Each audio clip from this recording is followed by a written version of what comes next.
Hello, everybody. This is Ken Faulkner, and I am exhausted. I tried to do a video. This is okay. This is a preference video, and I had these ideas of grandeur that I was going to take on the subject of how much you should pay for a knife and why would you pay a certain amount for a knife. And I had like knives from my most expensive all the way down, and it was just it turned pretty ugly pretty quick. I even tried it a second time, not going. So I'm breaking it down into pieces. And the thought that keeps going through my head is that saying that came from I think it's one of the Dirty Harry movies. Man's got to know his limitations, and I think that's a good theme really for knife buying and how much you pay for knives. So I know that I get comments on my videos, and people are really, for one thing, thank you so much, everybody that comments on my videos. I don't know about those people that don't comment because I don't really, what your thoughts are. But the ones that do comment are really very thoughtful, and I just loved it to hear, your ideas about knives and your ideas about cost of knives is one thing, but all of these different things and how cool certain brands are and whether or not you can afford them or not. And I have so much respect for people that understand what are their limitations and are able to accept it. And hopefully, in general, I feel that it's true, but hopefully, watching YouTube, I know for me, watching YouTube, you see so many cool knives, and you just, some of them you might be within your reach, and others of them are just you just can't spend money, that much money. For you, it might be over 30, it might be over 50, it might be over 100, maybe over 200. So many different price ranges. But the reality is there's incredible options in all these different ranges. Now you may not want to have as many knives as I own. I'm almost to 300 now, guys, and it blows my mind. I've bought and collected knives all my life, but not seriously to the point where I understand the brands and the materials and all that stuff that comes into play until like 5 years ago. And so, yeah, almost 300. I think my latest count was like at 291 or something like that. And yeah, we're still growing. We're gonna continue growing. I keep saying it, and then maybe one of these days I will. I have been giving some away on giveaways. I got a giveaway coming up. I already got some ideas. I already bought some stuff for February. Probably in the last 2 weeks of February, I'll put something together. But I always give away a knife that I already own, and I feel like that's a good start for me. Then I'll probably try to sell some knives, but it's hard.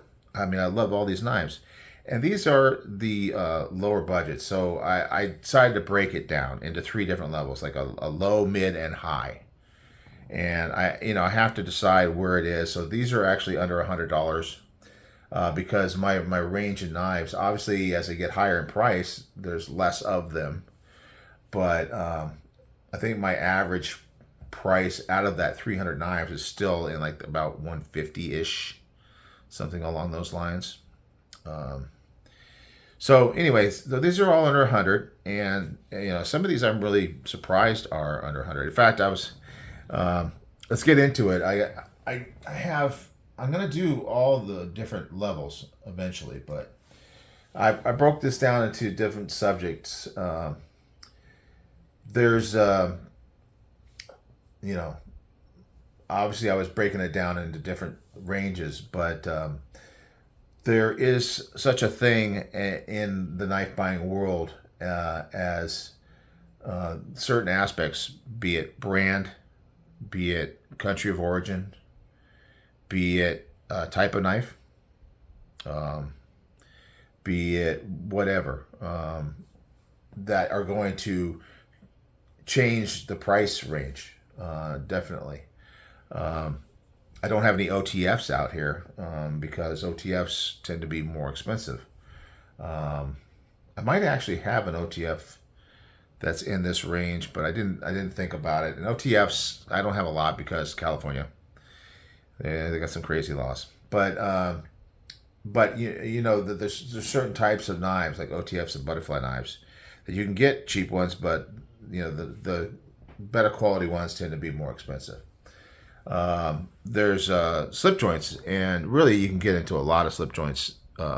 In general, slip joints tend to be a lower price range. So Rough Riders, even ones that have just a really good quality of fit and finish, and you know, there's 448 steel. That's what it's rocking here, but man, it cuts. It does everything you need it to do. It's I really love the way you get that half stop and the spring action and stuff like that on them, and they tend to be less expensive. But then there's brands like Jack Wolf's or GEC that will get up there. So types of knives, brands. There are no Benchmades here. I don't have a lot of Benchmades, but and I don't really feel.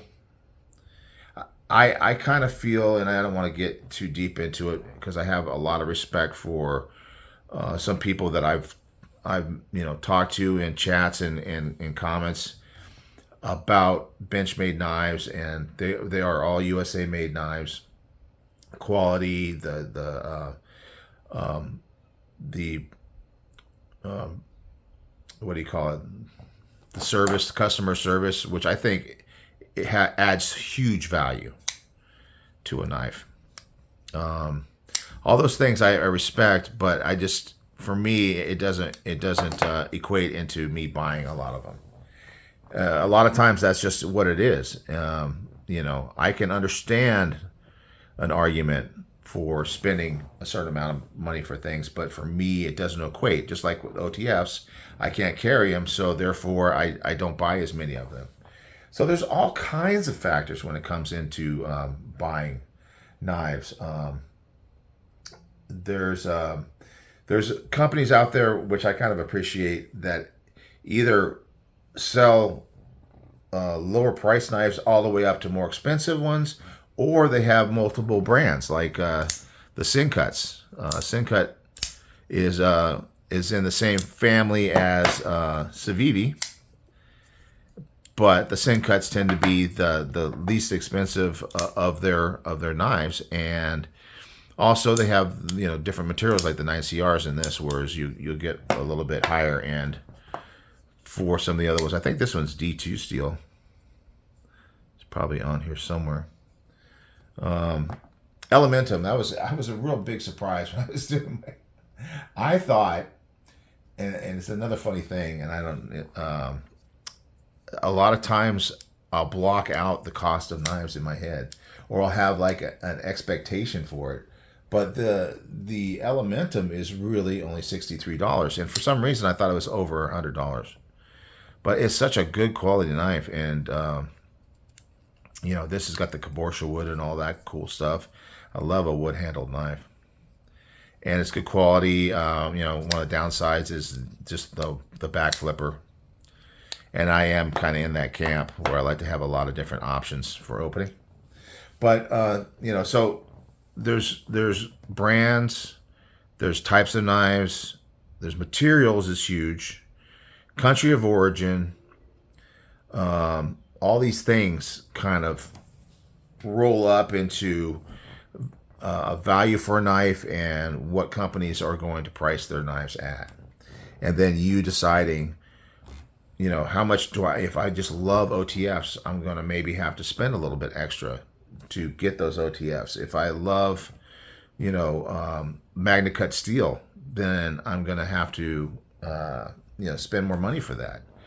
If I'm an edge retention guy, if I'm, if I just have to have titanium, I'm all about the titanium.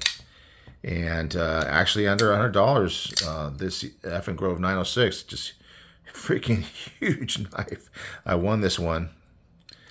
Gigantic knife, and I love it. It makes me smile, and it's definitely pretty amazing when you think about the materials, because it is 14C. You can always argue whether or not, probably the titanium is not the highest grade of titanium. Same thing with this Tucson here. This one's in D2, which is a common budget price steel. And 14C is to a certain extent as well, but I think maybe a lot of people, and you can argue back and forth, I really like D2, but people want that stainless. So, I mean, these are the preferences that are going to drive the pricing. Now, the other thing that's going to drive the pricing in your collection is how much you can afford. And that's very subjective, and it is a matter of making choices. And it's a matter of knowing what your limitations are. But if you, even in this sub 100 price range, this one's even sub 50, I believe. Let's see, it's Tucson. No, it's a little bit more. It is $66, but it is titanium and a really nice D2. But yeah, all these things are going to have an impact. And if you, certainly when I was younger, I was just trying to get by. I was renting an apartment in a bad part of town. We used to hear gunshots outside the window. Our manager I mean, I laugh about it, but it's really sad. But manager at our apartment building got beat up to almost the point of being killed in our parking garage that had gates. So, and I was really thin back then, and I always used to say I'm thin because I can't afford food. I definitely gained some weight since then, but it's I can't just blame that. But anyway, I used to joke about that kind of stuff.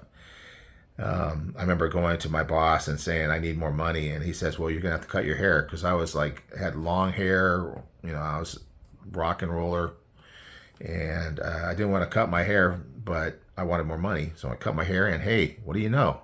I don't think you can get away with that anymore with HR nowadays and everything else, but it worked for me. And slowly I built my way up from the bottom at my work, and I've been there for 35 years. I've mentioned that before, but if you're new to the channel, you may not know. And I've worked my way up, and the company's been really good to me over the years. It took a long time.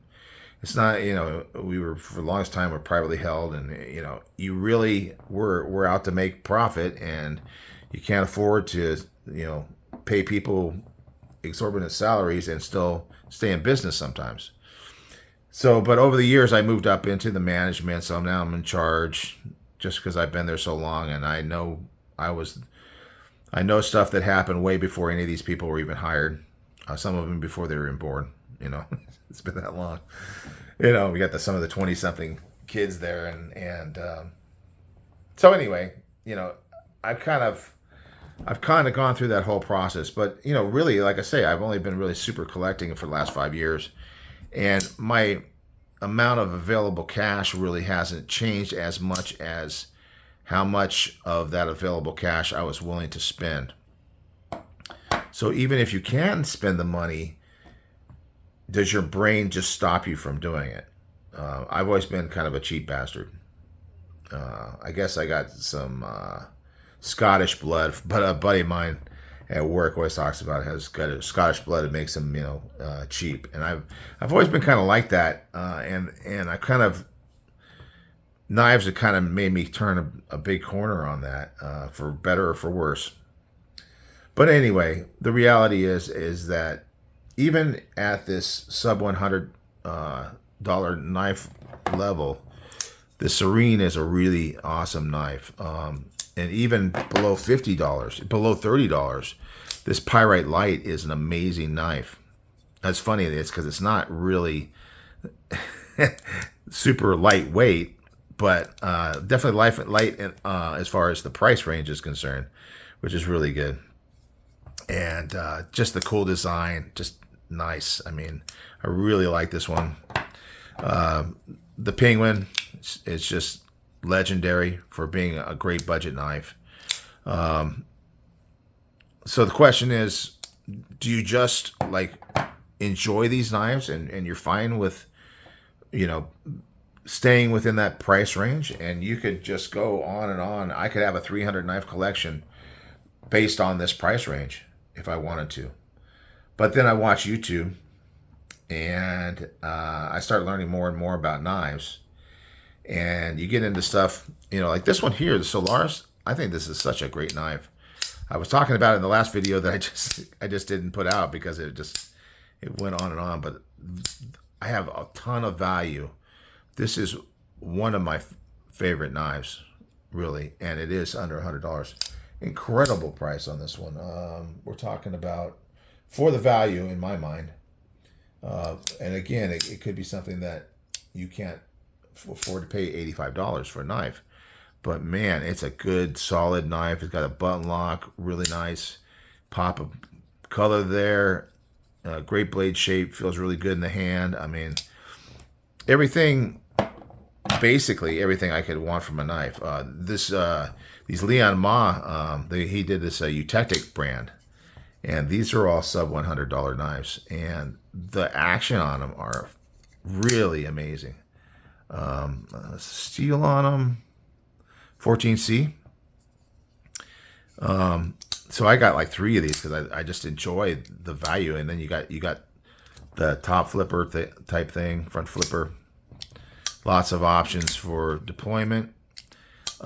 Great knife, under $100. I mean, you know, a brand like Remet that started out with all these inexpensive knives. And now, these days, they're coming up with some really cool premium stuff. This one is the Wild Species. Here's a Kershaw. Kershaw's another one of those brands that you can buy a bunch of cool Kershaws. This one is Infinity. And this one is like under $30. Front flipper only, which may be a problem for some people, but I've kind of really grown to like front flipper, and that can be a thing as well. That's going to affect what you buy. So anyway, you know, like I say, you can stay in this range, and you can get like so many good knives, and knives that would be a great cutting tool.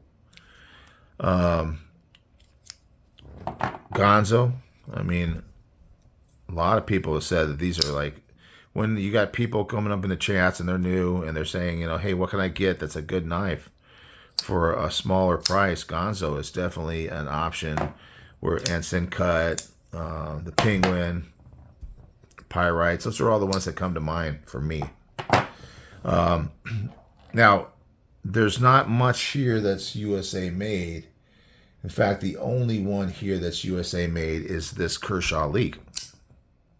It is assisted, and for some people that's a thing. But, you know, actually, people that aren't, from what I've heard, people that aren't in the community, people that just use them for work or whatever, they love assisted knives.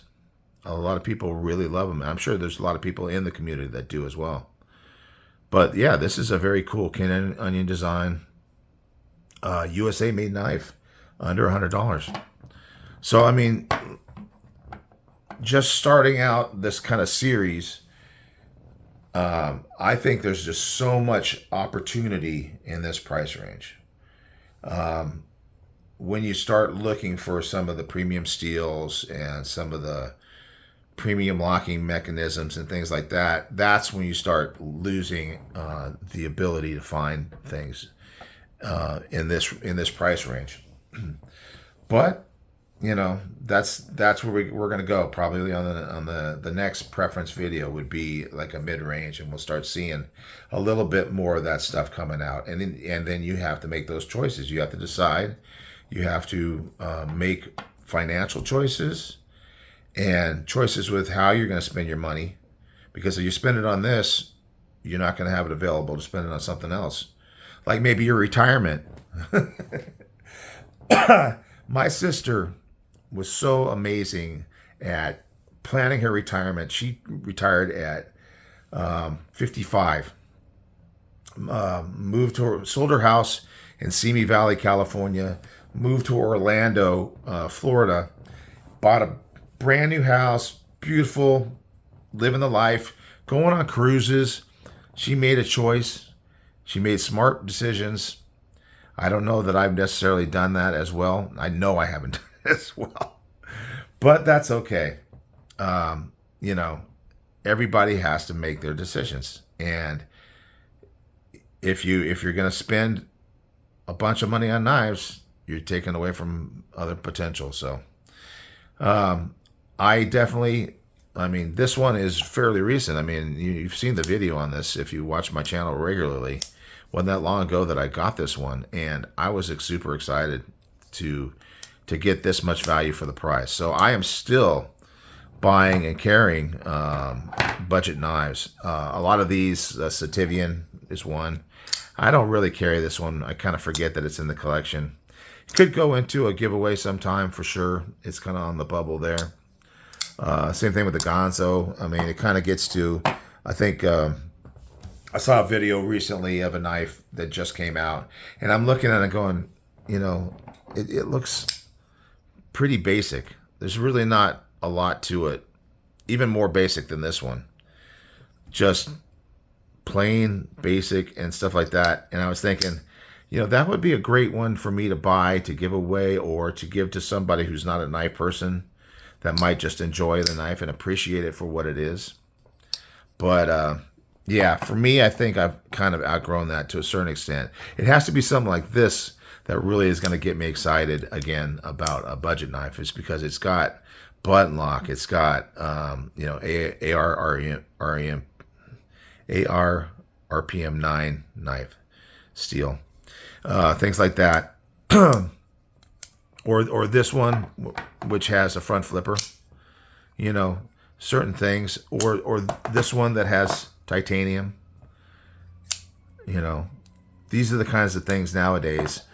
This one definitely, the action on this one is just really quite phenomenal, just impressive. And of course the Stellaris, I mentioned that guy, and this beast, a beast for $100. That's what's going to attract me back into the more budget side. In general, I'm chasing some more grails and stuff like that, but I will take a break. Sometimes I mentioned this before that I'll just buy a Rough Rider just because I'm feeling poor, but I really want a knife, and it's been a while, and they can be like $15 for some really cool knives. So anyway, so at the end of this video, I'm saying these are all great knives. Once you start getting above this certain level, they may not have quite as much value for you, but some of them will. And you know, there's nothing wrong with these with buying knives in this range, and there's nothing wrong with going more than this. It's about knowing and deciding and thinking about it, and taking some time and accepting it. Don't regret. I don't regret buying any of these knives. Very few knives. This one may be the most regretful just because of this plastic handle. But, you know, in reality, this is just, I don't have a lot of stuff with this kind of functionality involved. So, I mean, I'm really happy to have it in the collection. And because it is such an inexpensive knife, you know, it's only a little regret. So try not to have regret. Try to have fun. And try not to put yourself in a position where you can't buy food. All right, guys. Thanks for watching. I think this one turned out way better than that last one I tried to do. Thank you so much for being part of my little journey in this channel, and I will see you on the next one. Bye.